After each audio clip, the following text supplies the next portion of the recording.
Quick 25ಗೆ ಸ್ವಾಗತ. ನಾನು ಮಾಲ್ತೇಶ್. ಈ ಕ್ಷಣದ ಟಾಪ್ 25 ಸುದ್ದಿಯನ್ನು ಬನ್ನಿ ಕ್ವಿಕ್ ಆಗಿ ನೋಡ್ಕೊಂಬೋಣ. ಲೋಕಸಭಾ ಚುನಾವಣೆಗೆ ಬಿಜೆಪಿ ಟಿಕೆಟ್ ಘೋಷಣೆ ಆಗ್ತಾ ಇದ್ದ ಹಾಗೆಯೇ ಕಮಲಾಪಾಳ್ಯದಲ್ಲಿ ಅಸಮಾಧಾನ ಭುಗಿಲೆದ್ದಿದೆ. ಅದರಲ್ಲೂ ಕೊಪ್ಪಳದಿಂದ ಸಂಸದ ಕರಡಿ ಸಂಗಣ್ಣಗೆ ಟಿಕೆಟ್ ಕೈ ತಪ್ಪಿದ್ದಕ್ಕೆ ಬೆಂಬಲಿಗರು ಆಕ್ರೋಶ ವ್ಯಕ್ತಪಡಿಸಿದ್ದಾರೆ. ಕೊಪ್ಪಳ ಬಿಜೆಪಿ ಕಚೇರಿಯಲ್ಲಿ ದೊಡ್ಡ ಹೈಡ್ರಾಮಾವೇ ನಡೆದು ಹೋಗಿದೆ.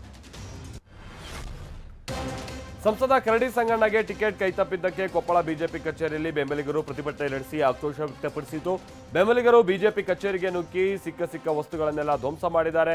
ಕಿಟಕಿ ಗಾಜು ಎಲ್ಲವೂ ಪೀಸ್ ಆಗಿದೆ. ಸಂಗಣ್ಣ ಕರಡಿ ಬದಲು ಡಾಕ್ಟರ್ ಕೆ ಬಸವರಾಜ್ಗೆ ಟಿಕೆಟ್ ಕೊಟ್ಟಿದ್ದು ಸರಿಯಲ್ಲ ಅಂತ ಕಿಡಿಕಾರ್ತಾ ಇದ್ದಾರೆ. ನನಗೆ ಯಾಕೆ ಟಿಕೆಟ್ ಮಿಸ್ ಆಯಿತು ಅಂತ ಗೊತ್ತಿಲ್ಲ ಅಂತ ಸಂಸದ ಸಂಗಣ್ಣ ಕರಡಿ ಹೇಳಿದ್ದಾರೆ. ವರಿಷ್ಠರ ನಿರ್ಧಾರಕ್ಕೆ ನಾವೆಲ್ಲ ತಲೆಬಾಗಲೇಬೇಕು. ಯಾರು ಅಭ್ಯರ್ಥಿ ಆಗಿದ್ದಾರೋ ಅವರಿಗೆ ಒಳ್ಳೆಯದಾಗಲಿ. ಬೇರೆ ಪಕ್ಷಕ್ಕೆ ಹೋಗೋ ನಿರ್ಧಾರ ನನ್ನ ಬಳಿ ಇಲ್ಲ ಅಂತಾನೂ ಹೇಳಿದ್ದಾರೆ. ಸಿದ್ದೇಶ್ವರ್ ಅವರ ಪತ್ನಿ ಗಾಯತ್ರಿ ಸಿದ್ದೇಶ್ವರ್ಗೆ ದಾವಣಗೆರೆ ಬಿಜೆಪಿ ಟಿಕೆಟ್ ಘೋಷಣೆ ಆಗ್ತಾ ಇದ್ದ ಹಾಗೆ ದಾವಣಗೆರೆ ಜಿಲ್ಲಾ ಬಿಜೆಪಿ ಘಟಕದಲ್ಲಿ ಬಂಡಾಯ ಹೆಚ್ಚಾಗ್ತಾ ಇದೆ. ಗಾಯತ್ರಿ ಸಿದ್ದೇಶ್ವರ್ಗೆ ಟಿಕೆಟ್ ನೀಡಿದ್ದಕ್ಕೆ ರೇಣುಕಾಚಾರ್ಯ ಹಾಗೆ ರವೀಂದ್ರನಾಥ್ ಟೀಮ್ ಅಸಮಾಧಾನಗೊಂಡಿದೆ. ಎಸ್ಎ ರವೀಂದ್ರನಾಥ್ ಮನೆಯಲ್ಲಿ ಬೆಂಬಲಿಗರ ಜೊತೆಗೆ ಸಭೆಯನ್ನು ನಡೆಸಿದ್ದಾರೆ. ಲೋಕಸಭಾ ಚುನಾವಣೆಯಲ್ಲಿ ತಮ್ಮ ಪುತ್ರನಿಗೆ ಟಿಕೆಟ್ ಕೊಡಿಸಿ ರಾಜಕೀಯ ಜೀವನ ಕಲ್ಪಿಸಿಕೊಡ್ಬೇಕು ಅಂತ ಮಾಜಿ ಸಚಿವ ಈಶ್ವರಪ್ಪ ಪ್ಲಾನ್ ಮಾಡಿದ್ದರು. ಆದರೆ ಈಶ್ವರಪ್ಪ ಮತ್ತವರ ಪುತ್ರ ಕಾಂತೇಶ್ ಕಣ್ಣಿಟ್ಟಿದ್ದಂತ ಹಾವೇರಿ ಗದಗ ಕ್ಷೇತ್ರ ಮಾಜಿ ಸಿಎಂ ಬಸವರಾಜ ಬೊಮ್ಮಾಯಿ ಅವರ ಪಾಲಾಗಿದೆ. ಸಹಜವಾಗಿ ಈಶ್ವರಪ್ಪನವರು ಕೂಡ ಅಸಮಾಧಾನಗೊಂಡಿದ್ದಾರೆ. ಬಿಜೆಪಿಯ ಕೆಲ ಹಾಲಿ ಸಂಸದರುಗಳಿಗೆ ಟಿಕೆಟ್ ಕೈತಪ್ಪಿದ ಬಗ್ಗೆ ಡಿಸಿಎಂ ಡಿಕೆ ಶಿವಕುಮಾರ್ ಮಾತನಾಡಿ 10 ಹಾಲಿ ಸಂಸದರಿಗೆ ಟಿಕೆಟ್ ಮಿಸ್ ಆಗುತ್ತೆ ಅಂತ ಅಂದಿದ್ದೆ. ಆದರೆ ಇದೀಗ 6 ಸಂಸದರಿಗೆ ಬಿಜೆಪಿ ಟಿಕೆಟ್ ಮಿಸ್ ಆಗಿದೆ. ನನ್ನ ಹೇಳಿಕೆಗೆ ನಾನು ಬದ್ಧ ಅಂತಲೂ ಹೇಳಿದ್ದಾರೆ. ಬೆಂಗಳೂರು ಉತ್ತರ ಕ್ಷೇತ್ರದಿಂದ ಬಿಜೆಪಿ ಟಿಕೆಟ್ ಸಿಗ್ತಾ ಇದ್ದ ಹಾಗೆ ಕೇಂದ್ರ ಸಚಿವೆ ಶೋಭಾ ಕರಂದ್ಲಾಜೆ ಮಾಜಿ ಸಿಎಂ ಬಿಎಸ್ ಯಡಿಯೂರಪ್ಪ ಅವರನ್ನ ಭೇಟಿಯಾಗಿದ್ದಾರೆ. ಬೆಂಗಳೂರಿನ ಧವಳಗಿರಿ ನಿವಾಸದಲ್ಲಿ ಬಿಎಸ್ವೈರನ್ನ ಶೋಭಾ ಕರಂದ್ಲಾಜೆ ಭೇಟಿಯಾದರು. ಚಿಕ್ಕಮಗಳೂರು ಉಡುಪಿ ಸಂಸದೆಯಾಗಿರುವಂತಹ ಶೋಭಾ ಈ ಬಾರಿ ಬೆಂಗಳೂರು ಉತ್ತರ ಲೋಕಸಭಾ ಕ್ಷೇತ್ರದ ಅಭ್ಯರ್ಥಿಯಾಗಿ ಕಣಕ್ಕೆ ಇಳಿತಾ ಇದ್ದಾರೆ. ಚಿಕ್ಕಮಗಳೂರಿನಲ್ಲಿ ನನ್ನ ವಿರುದ್ಧ ಕೆಲವರು ಷಡ್ಯಂತ್ರ ಮಾಡಿದ್ರು ಅಂತ ಸಿಟಿ ರವಿಗೆ ಪರೋಕ್ಷವಾಗಿ ಶೋಭಾ ಕರಂದ್ಲಾಜೆ ತಿರುಗೇಟನ್ನು ಕೊಟ್ಟಿದ್ದಾರೆ. ಟಿಕೆಟ್ ಪಡೆಯುವಲ್ಲಿ ಅವರೇ ವಿಫಲ ಆಗಿದ್ದಾರೆ. ಇನ್ನಾದರೂ ವಿರೋಧ ಮಾಡೋರು ಪಾಠ ಕಲಿಬೇಕು ಅಂತಾನೂ ಹೇಳಿದ್ದಾರೆ. ಡಾಕ್ಟರ್ ಸಿಎನ್ ಮಂಜುನಾಥ್ ಅವರು ದೇವೇಗೌಡ ಕುಟುಂಬದ ಭಾಗ ಅಂತ ಸಂಸದ ಡಿಕೆ ಸುರೇಶ್ ವ್ಯಂಗ್ಯವಾಡಿದ್ದಾರೆ. ಬೆಂಗಳೂರು ಗ್ರಾಮಾಂತರ ಕ್ಷೇತ್ರದಿಂದ ಡಿಕೆ ಸುರೇಶ್ ವಿರುದ್ಧ ಬಿಜೆಪಿ ಅಭ್ಯರ್ಥಿಯಾಗಿ ಸಿಎನ್ ಮಂಜುನಾಥ್ ಕಣಕ್ಕೆ ಇಳಿತಾ ಇದ್ದಾರೆ. ನಿನ್ನೆಯಷ್ಟೇ ಬಿಜೆಪಿಯ 2ನೇ ಲಿಸ್ಟ್ನಲ್ಲಿ ಮಂಜುನಾಥ್ ಹೆಸರು ಘೋಷಣೆ ಆಗಿತ್ತು. ನೀನು ಕೆಲಸಗಾರ ಮನೆಯಲ್ಲಿ ಕೂರೋದು ಬೇಡ ಅಂತ ನನಗೆ ಟಿಕೆಟ್ ಕೊಟ್ಟಿದ್ದಾರೆ ಅಂತ ವಿ ಸೋಮಣ್ಣ ಹೇಳಿದ್ದಾರೆ. ನಾಳೆ ಮಾಜಿ ಸಚಿವ ಮಾಧುಸ್ವಾಮಿ ಅವರನ್ನು ನಾನು ಭೇಟಿ ಮಾಡ್ತಾ ಇದ್ದೀನಿ. ತುಮಕೂರು ಜಿಲ್ಲೆಯಲ್ಲಿ ನಾಳೆಯಿಂದಲೇ ಪ್ರಚಾರವನ್ನು ಆರಂಭಿಸ್ತೀನಿ ಅಂತಾನೂ ಹೇಳಿದ್ದಾರೆ. ಮಾಜಿ ಸಿಎಂ ಯಡಿಯೂರಪ್ಪ ನಿವಾಸಕ್ಕೆ ಮಾಜಿ ಸಿಎಂ ಬೊಮ್ಮಾಯಿ ಅವರು ಭೇಟಿ ಕೊಟ್ಟರು. ಬೆಂಗಳೂರಿನ ಡಾಲರ್ಸ್ ಕಾಲೋನಿಯ ನಿವಾಸದಲ್ಲಿ ಬಿಎಸ್ವೈರನ್ನ ಬೊಮ್ಮಾಯಿ ಅವರು ಭೇಟಿಯಾಗಿ ಆಶೀರ್ವಾದ ಪಡೆದಿದ್ದಾರೆ.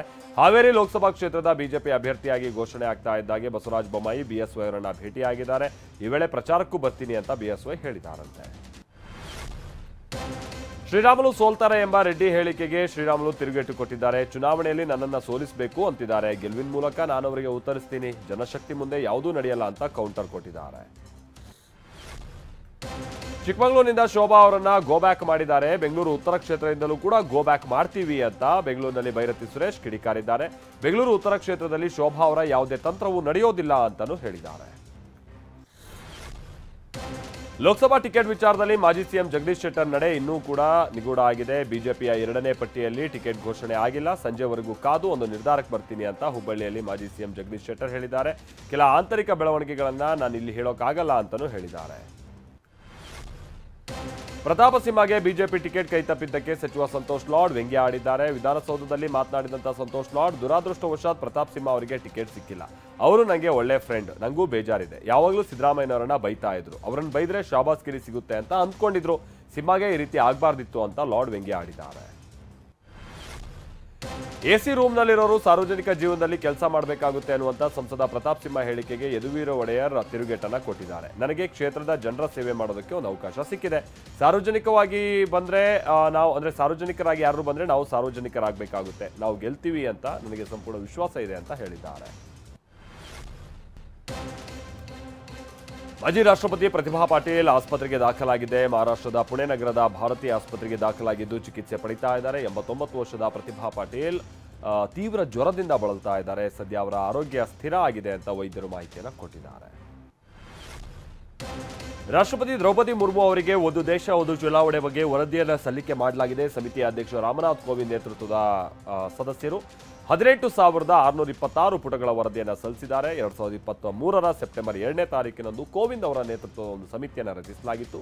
191 ದಿನಗಳ ಕಾಲ ತಜ್ಞರು ಮತ್ತು ಸಂಶೋಧನೆ ಅಧ್ಯಯನ ಇದೆಲ್ಲ ನಡೆಸಿದ ಬಳಿಕ ಈ ವರದಿಯನ್ನು ಸಲ್ಲಿಕೆ ಮಾಡಲಾಗಿದೆ. ಗೃಹ ಸಚಿವ ಅಮಿತ್ ಶಾ ಹೇಳಿಕೆಗೆ ದೆಹಲಿ ಸಿಎಂ ಅರವಿಂದ್ ಕೇಜ್ರಿವಾಲ್ ಮತ್ತೆ ತಿರುಗೇಟು ಕೊಟ್ಟಿದ್ದಾರೆ. ನಾನು ಮಾಡಿದ್ದ ಪ್ರಶ್ನೆಗೆ ಅಮಿತ್ ಶಾ ಉತ್ತರಿಸಿಲ್ಲ, ಕೇವಲ ನನ್ನ ವಿರುದ್ಧ ಬೈದಿದ್ದಾರೆ. ಇಲ್ಲಿರೋ ಜನರಿಗೆ ಸರಿಯಾಗಿ ಮನೆ ಇಲ್ಲ, ನಿರುದ್ಯೋಗ ಇದೆ, ಇಷ್ಟಿದ್ರೂ ಬೇರೆ ದೇಶದ ಜನರಿಗೆ ಇಲ್ಲಿ ಸ್ಥಾನ ಕೊಡ್ತಾರಂತೆ. ಹೀಗಾಗೋದ್ರಿಂದಾಗಿ ನಮ್ಮ ದೇಶದಲ್ಲಿರುವಂತಹ ಜನರಿಗೆ ಮತ್ತಷ್ಟು ಸಂಕಷ್ಟ ಆಗುತ್ತೆ ಅಂತ ಕೇಜ್ರಿವಾಲ್ ಹೇಳಿದ್ದಾರೆ. ರಾಜ್ಯಸಭೆ ಸದಸ್ಯರಾಗಿ ಸುಧಾಮೂರ್ತಿ ಅವರು ಪ್ರಮಾಣ ವಚನ ಸ್ವೀಕರಿಸಿದ್ದಾರೆ. ನವದೆಹಲಿಯಲ್ಲಿ ಇನ್ಫೋಸಿಸ್ನ ಸುಧಾಮೂರ್ತಿ ಅವರು ಪ್ರಮಾಣ ವಚನ ಸ್ವೀಕರಿಸಿದ್ದಾರೆ. ಕಳೆದ ವಾರವಷ್ಟೇ ಸುಧಾಮೂರ್ತಿ ಅವರನ್ನ ರಾಜ್ಯಸಭೆ ಸದಸ್ಯರನ್ನಾಗಿ ಆಯ್ಕೆ ಮಾಡಲಾಗಿತ್ತು. ಲೋಕಸಭಾ ಚುನಾವಣೆಗಾಗಿ ಎನ್ಡಿಎ ಮೈತ್ರಿಕೂಟದ ತೆಲುಗು ದೇಶಂ ಪಾರ್ಟಿ ತನ್ನ ಅಭ್ಯರ್ಥಿಗಳನ್ನು ಘೋಷಿಸಿದೆ. ಸುಮಾರು 34 ಕ್ಷೇತ್ರಗಳಿಗೆ ಟಿಡಿಪಿ ಅಭ್ಯರ್ಥಿಗಳನ್ನು ಘೋಷಣೆ ಮಾಡಿದೆ. 34 ಮಂದಿಯಲ್ಲಿ 27 ಪುರುಷರು ಹಾಗೆ 7 ಮಹಿಳಾ ಅಭ್ಯರ್ಥಿಗಳ ಹೆಸರು ಅನೌನ್ಸ್ ಅನ್ನ ಮಾಡಲಾಗಿದೆ. ತೆಲಂಗಾಣ ಹಾಗೆ ಆಂಧ್ರ ಪ್ರದೇಶದಲ್ಲಿ ಟಿಡಿಪಿ ತನ್ನ ಹುರಿಯಾಳುಗಳನ್ನು ಚಂದ್ರಬಾಬು ನಾಯ್ಡು ಕಣಕ್ಕೆ ಇಳಿಸ್ತಾ ಇದ್ದಾರೆ. ಲೋಕಸಭಾ ಚುನಾವಣೆಗಾಗಿ ಪಂಜಾಬ್ನಲ್ಲಿ ಆಮ್ ಆದ್ಮಿ ಪಾರ್ಟಿ ತನ್ನ ಅಭ್ಯರ್ಥಿಗಳನ್ನು ಘೋಷಣೆ ಮಾಡಿದೆ. ಒಟ್ಟು 8 ಅಭ್ಯರ್ಥಿಗಳನ್ನು ಆಪ್ ಘೋಷಿಸಿದೆ. ಇದರಲ್ಲಿ ಅಮೃತ್ಸರ್, ಪಟಿಯಾಲ, ಭಟಿಂಡಾ ಹಾಗೆ ಕಾದೂರ್ ಸಾಹೇಬ್ ಕ್ಷೇತ್ರಗಳು ಸೇರಿದ ಹಾಗೆ ಒಟ್ಟು 8 ಮಂದಿಯನ್ನು ಘೋಷಣೆ ಮಾಡಲಾಗಿದೆ. ಮಿಸ್ಟರ್ ಪರ್ಫೆಕ್ಟ್ ಆಮಿರ್ ಖಾನ್ 59ನೇ ವಸಂತಕ್ಕೆ ಕಾಲಿಟ್ಟಿದ್ದಾರೆ. ಮುಂಬೈನಲ್ಲಿ ತಮ್ಮ ಹುಟ್ಟುಹಬ್ಬವನ್ನು ಆಚರಿಸಿಕೊಂಡಿದ್ದಾರೆ. ಮಾಜಿ ಪತ್ನಿ ಕಿರಣ್ ಜೊತೆಗೆ ಕೇಕ್ ಕಟ್ ಮಾಡಿದ್ದಾರೆ. ಆಮಿರ್ ಖಾನ್ ಹುಟ್ಟುಹಬ್ಬಕ್ಕೆ ಅಭಿಮಾನಿಗಳು ಶುಭಾಶಯವನ್ನು ತಿಳಿಸ್ತಾ ಇದ್ದಾರೆ.